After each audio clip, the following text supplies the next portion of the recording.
উৎসব ভাইয়া, আমি ডাকছি, প্লিজ ভাইয়া একটু এদিকে আসবেন। দূর থেকে প্রভার কথা স্পষ্ট শুনতে পেল না উৎসব। এদিকে এত দূর থেকে প্রভার চেহারাটাও ঠিকভাবে বোঝা যাচ্ছে না। উৎসব আর একটু মনোযোগ দিয়ে দেখলো প্রভার মুখটা। চেনা চেনা লাগছে কিন্তু ঠিক চিনতে পারছে না। মস্তিষ্কের ওপর আরেকটু জোর দিতেই প্রভাকে মনে পড়ে গেল। সাথে সাথেই উৎসবের মুখে হাসি ফুটে উঠল। সে ফোনটা পকেটে রেখে প্রভাতের দিকে এগিয়ে আসতে লাগলো। তা দেখে প্রভা একটা স্বস্তির নিঃশ্বাস নিল। এদিকে উৎসবকে তাদের দিকে আসতে দেখে ছেলেগুলোর ভয়ে গলা শুকিয়ে এলো।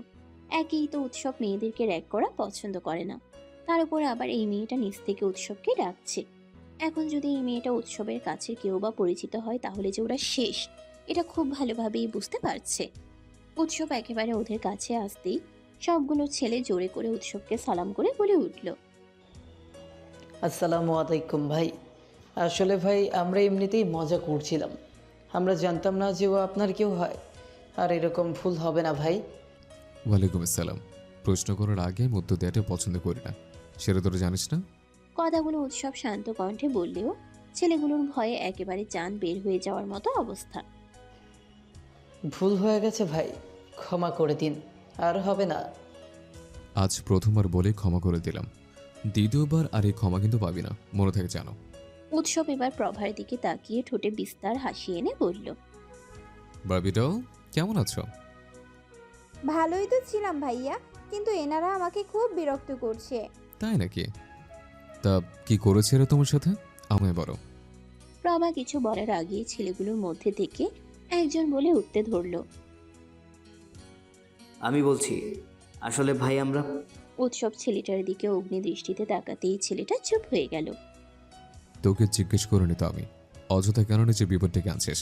প্রভা উৎসবের এই কথাটা শুনে একটু ভয় পেল। কিসের বিপদের কথা বলল উৎসব ছেলেটাকে?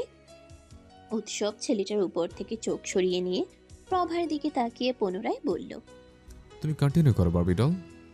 আসলে ভাইয়া, ওরা আমাকে একটা মেয়েকে দেখিয়ে বলছিল তাকে লিপ কিস করতে হবে, না হলে আমাকে যেতে দিবে না এখান থেকে। এখন আপনিই বলুন ভাইয়া, আমি কি ওসব যে একটা মেয়েকে গিয়ে লিপ কিস করে আসবো?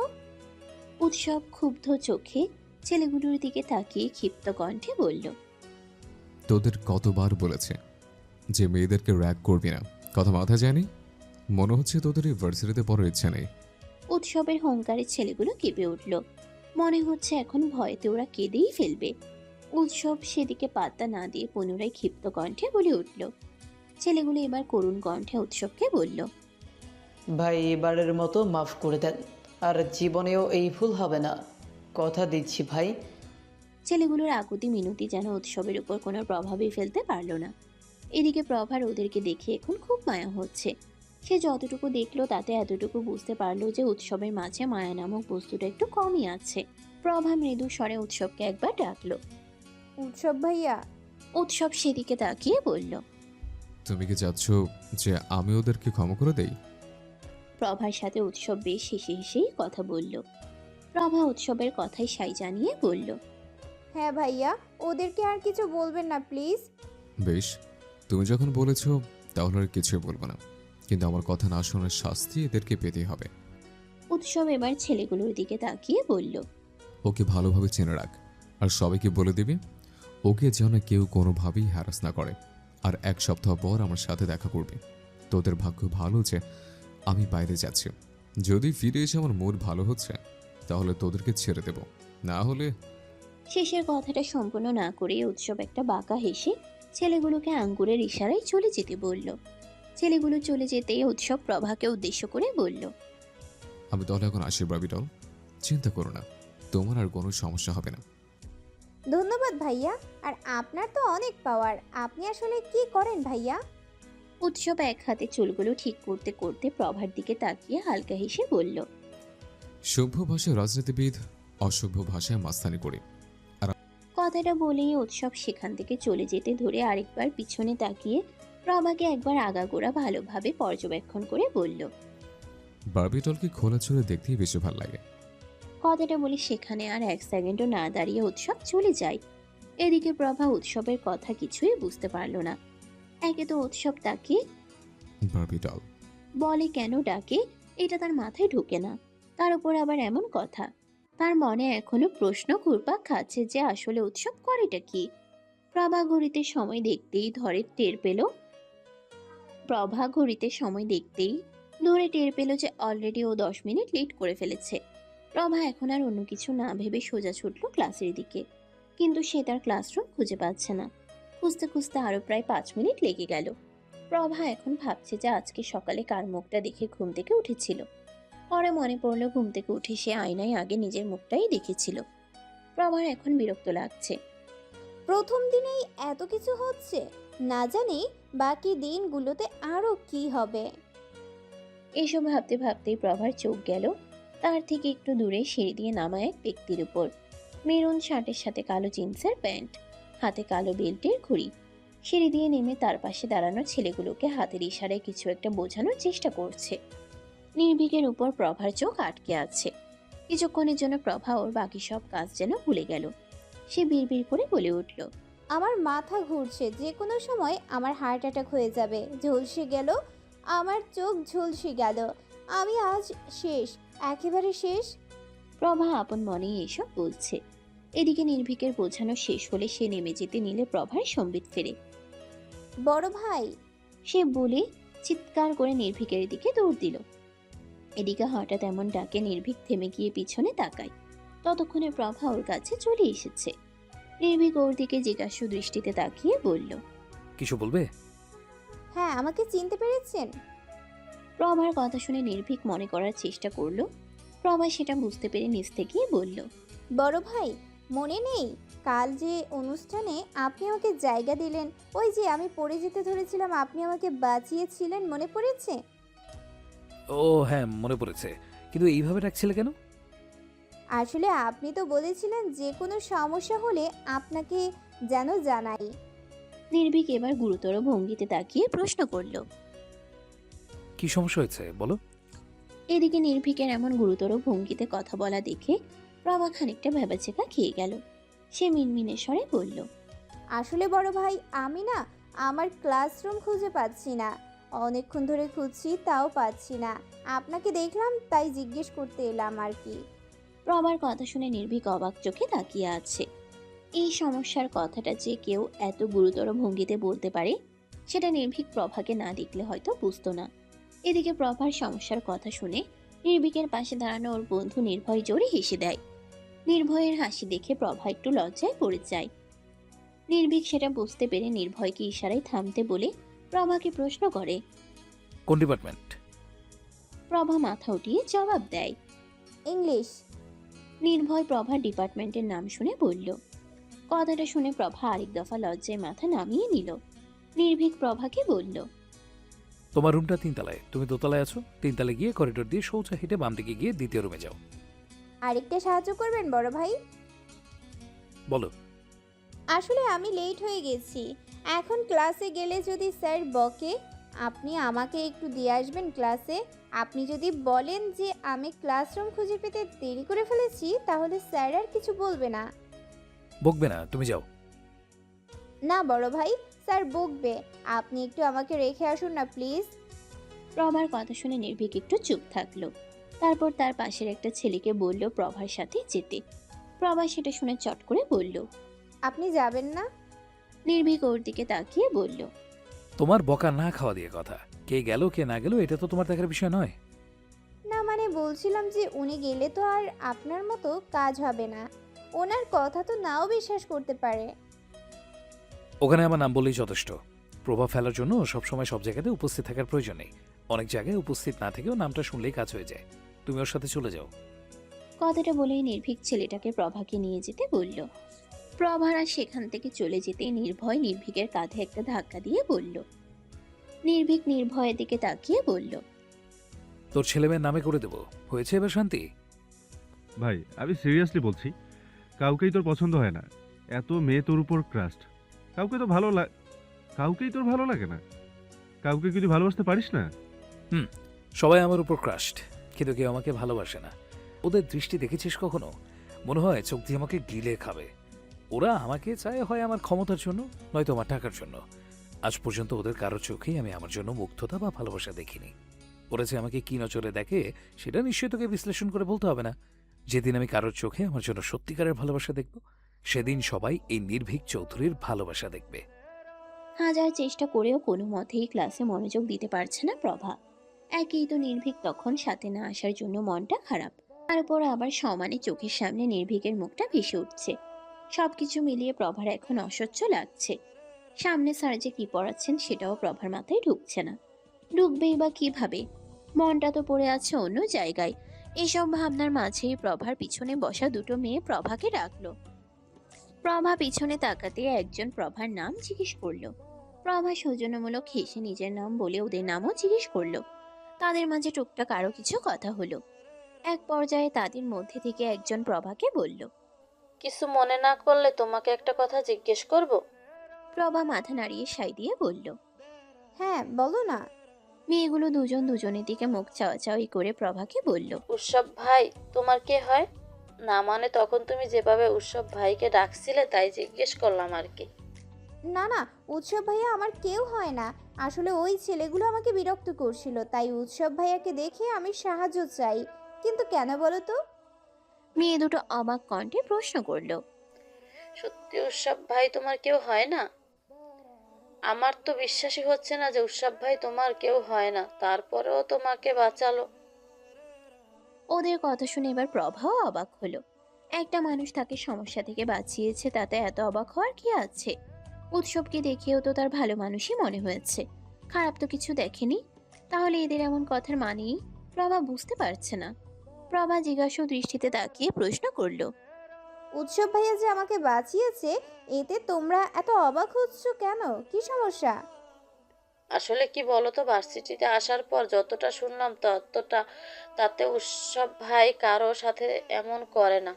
উনি তো মেয়েটাকে তার পাশের জন মাঝপথেই থামিয়ে দিয়ে বলল, তোকে এত কথা বলতে কে বলেছে? চুপ থাক। আর আমরা এমনিতেই তোকে জিজ্ঞাসা করেছিলাম। আসলে উনি তো সিনিয়র, তার উপর আবার ওনার অনেক নাম ডাকও আছে, তাই উনি তোমার কেউ হয় কি না এটা জানার একটু কৌতূহল হচ্ছিল, আর কিছু না। মেয়েটা যে উৎসবের ব্যাপারটা এড়িয়ে গেল সেটা প্রভা বেশ ভালোই বুঝতে পারলো, কিন্তু সেদিকে ততটা গুরুত্ব দিল না, কারণ এই পুরো ব্যাপারটাই তার কাছে অতটা গুরুত্বপূর্ণ নয়। এরই মাঝে প্রভার ক্লাস শেষ হয়। টানা 3টে ক্লাস করে তার অবস্থা এখন নাজেহাল, মাথাটাও ধরেছে ভীষণ। প্রভা ব্যাগটা নিয়ে ক্যান্টিনের দিকে পা বাড়ালো। এখন 1 কাপ চা অথবা কফির ভীষণ প্রয়োজন প্রভার। ক্যান্টিনে এসে নিজের জন্য 1 কাপ চা নিয়ে টেবিলের দিকে যাচ্ছে প্রভা। সবগুলো টেবিলই ভরা। তার কোনো বন্ধু নেই যার সাথে বসে একটু আড্ডা দিয়ে চা খাবে। এক কোণার দিকে তাকাতেই প্রভা দেখতে পেল নির্ভীক বসে আছে, সাথে শুধু নির্ভয়। তৎক্ষণাৎ প্রভার মাথা ব্যথাটা সেরে গেল। সে মনে মনে অনেক সাহস সঞ্চয় করে নির্ভীকদের টেবিলের দিকে এগিয়ে গেল। দুজনে বসে থেকে চা খাচ্ছে আর আড্ডা দিচ্ছে। প্রভা টেবিলের কাছে গিয়ে লম্বা করে একটা সালাম দিল। আসসালামু আলাইকুম বড় ভাই। প্রভার ডাক শুনে ওদের কথা থেমে গেল। দুজনে একসাথে প্রভার দিকে তাকালো। প্রভার মুখে তখনও লেপ্টে আছে হাসি।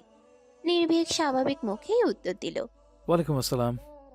প্রভা এবার নির্ভয়ের দিকে তাকিয়ে বলল, ভাইয়া আপনাকেও সালাম দিয়েছি। নির্ভয় হাস্যোজ্জ্বল মুখে বলল, ও তাই নাকি? ওয়ালাইকুম আসসালাম ছোট আপু। আমি তো ভেবেছিলাম শুধু ওকেই দিয়েছো। তা এখন কোনো দরকার নাকি আবার ক্লাসরুম হারিয়ে ফেলেছো? আরে না না ভাইয়া, আমি তো এখানে চা খেতে এসেছিলাম, আপনাদের দেখলাম তাই এগিয়ে এলাম। সকালে আপনারা আমাকে কত বড় উপকার করলেন, আর আপনাদের একটা ধন্যবাদও দেওয়া হয়নি। প্রভা নির্ভীকের দিকে তাকিয়ে বলল। আপনাকে অনেক ধন্যবাদ বড় ভাই। প্রভার কথা শুনে নির্ভীক একটু মুচকি হাসল। এতটুকুই প্রভার হার্ট অ্যাটাকের জন্য যথেষ্ট। প্রভা মনে মনে ভাবছে, কি ভয়ঙ্কর সুন্দর হাসি, এভাবে কেউ হাসে নাকি? এখনই যদি আমার কিছু হয়ে যেত। নির্ভীক কিছু বলবে প্রভা সেটা বুঝতে পারছে, তাই প্রভা খুব কষ্টে নিজেকে সংযত করল। নির্ভীক হাসি হাসি মুখ করেই বলল, সকালে স্যার বকেছিল? না না বড় ভাই, স্যার বকেনি। আচ্ছা বড় ভাই, একটা কথা বলবো? নির্ভীক আবারও মুচকি হেসে জবাব দিল। হ্যাঁ বলো, কোনো সমস্যা? কেন যে এই লোকটা বারবার হাসছে সেটা প্রভা বুঝতে পারছে না। নির্ভীকের হাসি দেখলে যে মেয়েদের সবকিছু থেমে যায় সেটা হয়তো তার জানা নেই। প্রভা টেনে হিঁচড়ে নির্ভীকের উপর থেকে নিজের চোখ সরালো এবং মনে মনে শপথ করলো যে সে নির্ভীকের মুখের দিকে তাকিয়ে কথা বলবে না। ওই মুখের হাসি দেখলেই প্রভার সাজানো গোছানো কথাগুলো এলোমেলো হয়ে যাচ্ছে। প্রভা মাটির দিকে দৃষ্টি রেখেই বলল, আসলে বড় ভাই, আমি কোনো টেবিল ফাঁকা পাচ্ছি না। আর আমার এখানে কোনো ফ্রেন্ডও নেই, আপনাদেরকেই শুধু চিনি। তো আপনাদের টেবিলে কি আমাকে একটু বসতে দেবেন? নির্ভীককে উত্তর দেওয়ার সুযোগ না দিয়ে নির্ভয় বলে উঠল, আরে আগে সেটা বলবে তো, এতক্ষণ ধরে অযথা দাঁড়িয়ে কথা বলছো, তুমি বসো। নির্ভয়ের থেকে অনুমতি পেলেও প্রভা বসল না। নির্ভীক যতক্ষণ না তাকে বসতে বলছে ততক্ষণ সে বসবে না। নির্ভীক হয়তো সেটা বুঝতে পারল। সে আবারও হালকা হেসে উত্তর দিল, কিন্তু এবারের হাসিটা আর প্রভার দেখার সৌভাগ্য হলো না। বসতে পারো আমাদের সাথে। কথাটা শুনে প্রভা চট করে মাথা তুলে তাকালো। একটুও সময় ব্যয় না করে সে চেয়ার টেনে বসে পড়ল। এদিকে নির্ভয় সন্দেহী চোখে নির্ভীকের দিকে তাকিয়ে আছে। আজ পর্যন্ত নির্ভীক কোনো মেয়ের সাথে একই টেবিলে বসেনি। একজনের সাথে অবশ্য বসতো, কিন্তু সে চলে যাওয়ার পর থেকে আর কোনো মেয়েই নির্ভীকের সাথে বসার সুযোগ পায়নি। দু একজন প্রস্তাব দিয়েও ছিল, কিন্তু নির্ভীক মুখের উপর তাদের মানা করে দিয়েছে। তাহলে আজ যে ওর বন্ধুর কি হলো এটাই সে বুঝতে পারছে না। এদিকে নির্ভয়কে আরো অবাক করে দিয়ে নির্ভীক প্রভাকে জিজ্ঞেস করলো, তোমার নামটা তো এখনো জানা হয়নি। প্রশ্নটা শুনে প্রভা উত্তর দেওয়ার জন্য নির্ভীকের দিকে মুখ তুলে তাকাতেই দেখল নির্ভীক হাস্যোজ্জ্বল মুখ করে তার দিকেই তাকিয়ে আছে। প্রভা চট করে ওর দৃষ্টি আবার নামিয়ে নিল। গুলিয়ে গেল, প্রভার সবকিছু আবার গুলিয়ে গেল। সে কাঁপা কাঁপা গলায় বলল, শিকদার। না না, প্রভা অনু। নির্ভয় নাম শুনে প্রভাকে বলল। প্রভা অনু? এটা আবার কেমন নাম ছোট আপু? প্রভা নিজের ভুলটা বুঝতে পেরে দুদিকে মাথা নাড়িয়ে বলল, না না ভাইয়া, প্রভা অনু না, আমার নাম অনুপ্রভা, অনুপ্রভা শিকদার। সেটা বলো। তাই তো বলি প্রভা আপু, এটা আবার কেমন নাম? তা প্রথমবার ভুল বললে কেন? এই প্রশ্নের জবাব এখন কিভাবে প্রভা দেবে? সে তো আর বলতে পারবে না যে নির্ভীকের হাসি দেখে সে নিজের নামটা পর্যন্ত গুলিয়ে ফেলেছিল। তাও কিছু তো একটা উত্তর দিতেই হবে। আসলে ভাইয়া, ভুল করে বলে ফেলেছিলাম। নির্ভয়ের যেন প্রভার কথাটা ঠিক হজম হলো না। কেউ আবার নিজের নাম ভুল বলে নাকি? ওদের নীরবতার মাঝেই সেখানে আগমন ঘটে নির্ভীকের বাকি 5 বন্ধু, শাফিন, মহিন, সাদাত, শামীম, বায়ুজিদের। 5 জনই এসে হুড়মুড় করে বসে পড়ল। প্রভা হঠাৎ ওদের আগমনে খানিকটা মিয়ে গেল। প্রভা ব্যাগটা খাদে নিয়ে উঠে দাঁড়িয়ে নির্ভীককে উদ্দেশ্য করে বলল, আমি আসছি বড় ভাই। নির্ভীক উত্তর দেওয়ার আগে পাশ থেকে শামীম বলে উঠল, কিরে, নতুন নাকি? তুই কিভাবে এদেরকে পাত্তা না দিয়ে থাকিস বলতো ভাই? আমার তো দেখলেই মনে হয়। শামীমের কথা শেষ হওয়ার আগেই নির্ভীক ওর দিকে অগ্নিদৃষ্টিতে তাকাতেই শামীম থেমে যায়। এদিকে প্রভার শামীমের কথা শুনে প্রচন্ড অস্বস্তি হচ্ছে। একটা মেয়ের সামনে দাঁড়ানো অবস্থাতে কেউ এরকম কথা কি করে বলতে পারে? নির্ভীক প্রভার দিকে তাকিয়ে আবারও মুচকি হেসে বলল, ঠিক আছে, এখন ক্লাসে যাও। আর কোনো দরকার হলে নির্দ্বিধায় আমাকে বলতে পারো। বিনিময়ে প্রভাও হালকা হেসে সেখান থেকে প্রস্থান নিল। একটু দূরে এসে কিছু মনে হতেই আবার সে ঘুরে নির্ভীকদের উদ্দেশ্যে ছুট লাগালো। বড় ভাই, প্রভাকে আবার এখানে দেখে বেশ অবাক হলো নির্ভীক সহ বাকি সকলে। নির্ভীক প্রশ্নাত্মক চাহনিতে প্রভার দিকে তাকিয়ে জিজ্ঞেস করল, তুমি আবার এলে যে, কোনো সমস্যা? প্রভা হাঁপাতে হাঁপাতে বলল, আসলে আমি তো আপনাকে ধন্যবাদ জানাতেই ভুলে গেছি। তুমি তো আমাকে ধন্যবাদ দিয়েছো। সেটা তো আজকের সাহায্যের জন্য। আপনি যে আমাকে কালকেও সাহায্য করেছিলেন, সেটার জন্য তো ধন্যবাদ দেওয়াই হয়নি। আপনাকে অনেক ধন্যবাদ বড় ভাই। নির্ভীক প্রথমে একটু অবাক হলেও পরক্ষণেই স্বাভাবিক হয়ে আবারও হালকা হেসে বলল, ওয়েলকাম। এবার তুমি যাও। প্রভা সেখান থেকে চলে যেতে নির্ভীক অগ্নির দৃষ্টিতে শামীমের দিকে তাকিয়ে সাবধানী গলায় বলল, তোকে আমি এর আগেও অনেকবার সাবধান করেছি যে অন্তত আমার সামনে এসব খাপছাড়া কথা বলবি না। শুধুমাত্র আমার বন্ধু বলে কিছু বলছি না তোকে, তার মানে এই নয় যে কখনো কিছু বলবো না। আর দ্বিতীয় দিন যেন এই ভুলটা না হয়। অন্তত আমার সামনে আর কোনো মেয়ের সামনে বলবি না। কথাটা যেন মাথায় থাকে শামীম। কথাগুলো বলে সেখানে আর এক মুহূর্ত বসলো না নির্ভীক। ওর পেছন পেছন নির্ভয়ও চলে গেল। একে একে সবাই শামীমের দিকে একবার করে তাকিয়ে উঠে চলে গেল। বসে রইল শুধু শামীম একা। ওর অভিব্যক্তিটা ঠিক বোঝা যাচ্ছে না। মুখ দেখে এটাও বলা যাবে না যে ও নির্ভীকের উপর রেগে আছে, আবার এটাও বলা যাবে না যে সে নির্ভীকের ব্যবহারে সন্তুষ্ট। তার মনের মাঝে যে কি চলছে সেটা একমাত্র শামীমই জানে। হয়তো মনের মাঝে ক্ষোভ পুষে রাখছে, সময় মতো ঠিকই প্রকাশ করবে। চেয়ারে হেলান দিয়ে চোখ বন্ধ করে কিছু একটা বিষয় নিয়ে গভীর ভাবনায় ডুবে আছে আরাফাত হোসেন। এখন আর কোনো কিছুই তার পরিকল্পনা অনুযায়ী হচ্ছে না। তার এতদিনের সাজানো পরিকল্পনা, তার এতদিনের ইচ্ছে, সবটাই ধীরে ধীরে যেন মাটি চাপা পড়ে যাচ্ছে। এক সময় যার ভয়ে পুরো ভার্সিটি তটস্থ থাকতো, এখন তার নামটাও উচ্চারণ করার মতো সময় কারো কাছে নেই। দলের মাঝে সে যেন এখন একটা অপ্রয়োজনীয় বস্তু। ইচ্ছে হলে থাকো, না হলে বের হয়ে যাও। কিন্তু না, এমনটা চলতে থাকলে কিছুতেই হবে না। তার তো এখনো প্রতিশোধ নেওয়াই হয়নি। সবার চোখে সে তার জন্য আবারও পুরনো সেই ভয়টা দেখতে চায়, কিন্তু কিভাবে করবে সেটা। উৎসবে এখন আর তাকে মানে না, অবশ্য আগেও যে খুব একটা মানত তাও নয়। উৎসবের চোখে আরাফাত হোসেন নিজের জন্য কখনোই ভয় বা সম্মান কোনোটাই দেখেননি। তবুও আগে দু একটা কথা শুনতো, কিন্তু এখন একদম হাতের বাইরে চলে গেছে। বাইরে থেকে যতই দেখাক যে সে আরাফাত হোসেনের কথা শোনে, কিন্তু ভিতরে ভিতরে যে সে আরাফাত হোসেনকে দুয়ানাও সম্মান করে না, সেটা আরাফাত হোসেন খুব ভালো করেই জানে। আর বাকি রইল নির্ভীক। এই ছেলে কোনোদিনই তার হাতের মধ্যে ছিল না। ভার্সিটিতে আসার পর থেকে ন্যায় বিচার প্রতিষ্ঠার যেন ব্রত নিয়েছে। সকলে অন্তত প্রথম বছরটা নিজেকে একটু দমিয়ে রাখে, কিন্তু এই ছেলে আসার দিন থেকেই মানব সেবা শুরু করে দিয়েছে। বাপ এমপি হওয়াতে আরাফাত হোসেন সরাসরি কখনো কিছু করার সাহসও পায়নি। তখন তাও দলের অন্যান্য বড় নেতারা তার সাথে ছিল, কিন্তু এখন তো তারাও নির্ভীকের দলে ভিড়েছে। আরাফাত হোসেন একটা জিনিস বুঝতে পারে না, এই ছেলের মাঝে এত তেজ আসে কোথায় থেকে। পুচকে ছেলে, অথচ রাজনীতির প্রতিটা প্যাচ যেন তার মুখস্থ। এতদিন ধরে রাজনীতি করেও তিনি যে বিষয়গুলোতে বোকামি করেছেন, নির্ভীক অত্যন্ত দূরদর্শিতার সাথে সে বিষয়গুলো সামাল দিয়েছে। আরাফাত হোসেন নিজেই বিড়বিড় করে বললেন, হবেই তো, বেটার যে রক্তেই রাজনীতি আছে। আর আমার রক্তে যে কি আছে খোদাই জানে।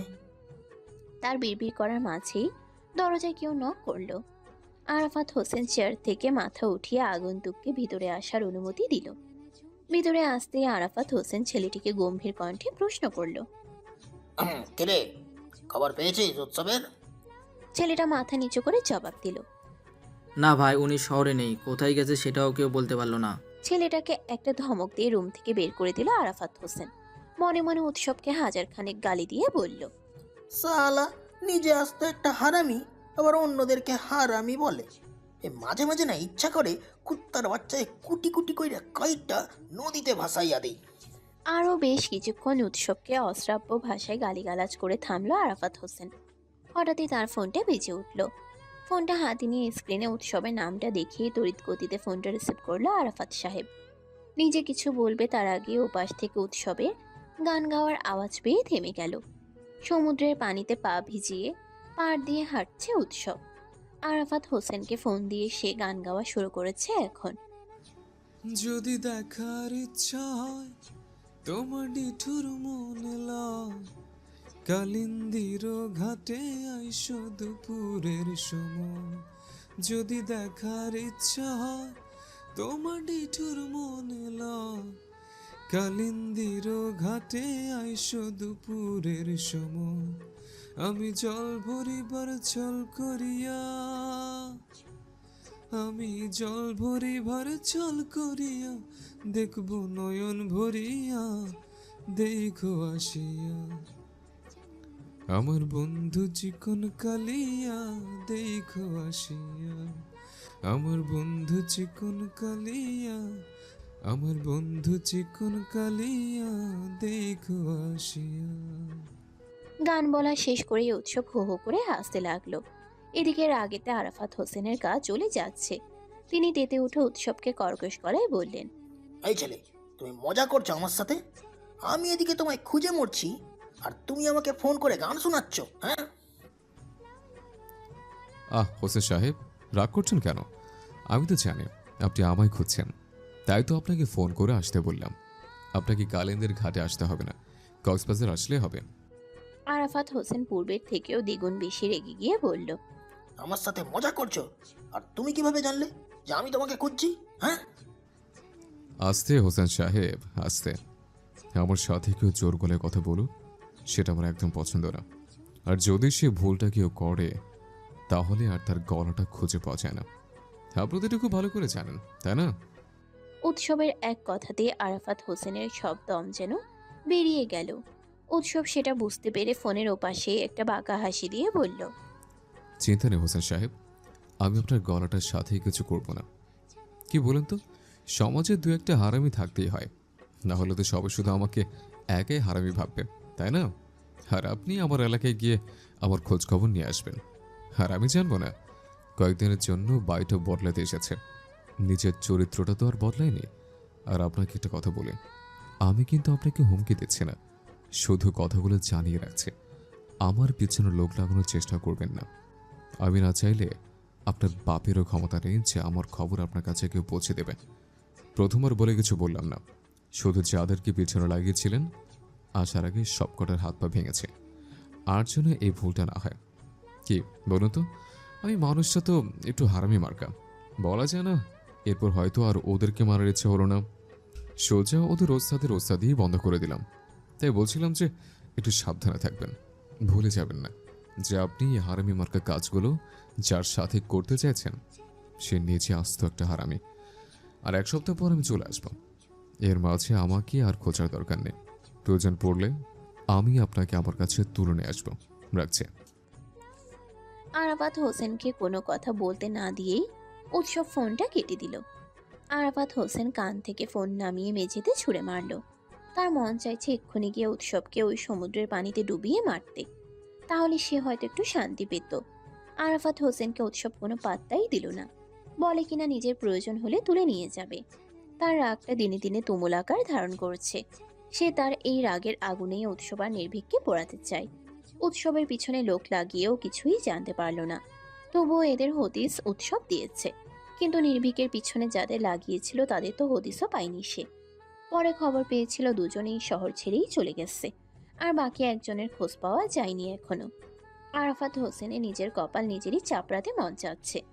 দুজনকে গালি দিয়ে বলল, এই তুই শালা আমার বাঁচা মুশকিল করে দিয়েছে। শালাদের জন্য রাজনীতিটাও ঠিকভাবে করতে পারছি না। একবার খালি সুযোগ পাই দুটাকেই সোজা কবরে পাঠাবো। আসসালামু আলাইকুম, কেমন আছো আব্বু? ওয়ালাইকুম আসসালাম। আলহামদুলিল্লাহ ভালো আছি বাবা, তুমি কেমন আছো? আলহামদুলিল্লাহ। আম্মু কেমন আছে? তোমার আম্মু তোমাকে ছাড়া আর কিভাবে ভালো থাকে বলো? সে তো দিনরাত তোমার চিন্তাতেই পড়ে থাকে। তার ছেলে কি করছে, কোথায় যাচ্ছে, ঠিক মতো খাওয়া দাওয়া করছে কিনা, এসব ভাবতে ভাবতে নিজেই অসুস্থ হয়ে পড়েছে। আরহাম চৌধুরীর কথা শুনে নির্ভীক উদ্বিগ্ন গলায় প্রশ্ন করল, কি হয়েছে আম্মুর? আমাকে ফোনটা দাও তো আব্বু। আরহাম চৌধুরী তার পাশে শুয়ে থাকা নাফিসা বেগমকে ফোনটা দিলেন। হ্যালো বাবা, কেমন আছো তুমি? এসব আমি কি শুনছি আম্মু? তুমি নাকি আমার জন্য চিন্তা করতে করতে নিজের শরীর খারাপ করছো? আরে না না বাবা, তেমন কিছু হয়নি, ওই একটু প্রেশার ফল করেছিল, আর কিছু না। আমি যদি আর একদিন শুনেছি যে তুমি আমার জন্য আজে বাজে চিন্তা করে নিজের শরীর খারাপ করছো, তাহলে কিন্তু আমি আর তোমার সাথে কথাই বলবো না। আচ্ছা বাবা ঠিক আছে, এখন তুই বল তো রাতে খেয়েছিস? না আম্মু, এখনো খাওয়া হয়নি। আসলে একটু আগেই বাইরে থেকে ফিরলাম তো, এখন আমরা সবাই মিলে রান্না করছি। নির্ভীকের কথা শুনে নাফিসা খানিকটা ছুটে গিয়ে বললেন, এই জন্যই বলেছিলাম যে আমার কাছ থেকে পড়াশোনাটা শেষ কর। আমার কাছে থাকলে কি আর আমার এত চিন্তা করা লাগতো? কি দরকার ছিল ওই মেয়েটার পিছু পিছু অত দূর চলে যাওয়ার? শেষের কথাটাই নির্ভীক একটু থমকে গেল। কেন যে সবাই তার পুরনো ক্ষতটাকে আঘাত করে? সে যত এই কথাগুলো ভুলতে চায়, সবাই যেন ততটাই উদ্গ্রীব হয়ে ওঠে তাকে সেই কথাগুলো মনে করিয়ে দেওয়ার জন্য। কেউ কি বুঝতে পারে না যে নির্ভীক পুরনো সেই ক্ষতগুলো কাটিয়ে উঠতে চায়? আম্মু, ওর কথা কি না তুললে হয় না? কেন বারবার ওর কথা বলে আমাকে ওর কথা মনে করিয়ে দাও? আরহাম চৌধুরী নাফিসা বেগমকে কিছু বলতে না দিয়ে নিজে ফোনটা নিল। হ্যাঁ নির্ভীক, তোমার কাজ কেমন চলছে? ছাত্র ইউনিয়নের সহসভাপতির দায়িত্ব ঠিকমতো পালন করতে পারছো তো? নির্ভীক বুঝতে পারল যে তার বাবা কথা ঘোরানোর চেষ্টা করছে, তাই সেও আর সে বিষয়ে কথা বাড়ালো না। ভালোই যাচ্ছে আব্বু। আমি সবটা দিয়ে আমার দায়িত্ব পালন করার চেষ্টা করছি। আমি তো জানি যে আমার ছেলে সবটা সামলাতে পারবে। I am proud of you my son. Thanks আব্বু। ওয়েলকাম। তোমার সাথে কিছু কথা ছিল আমার।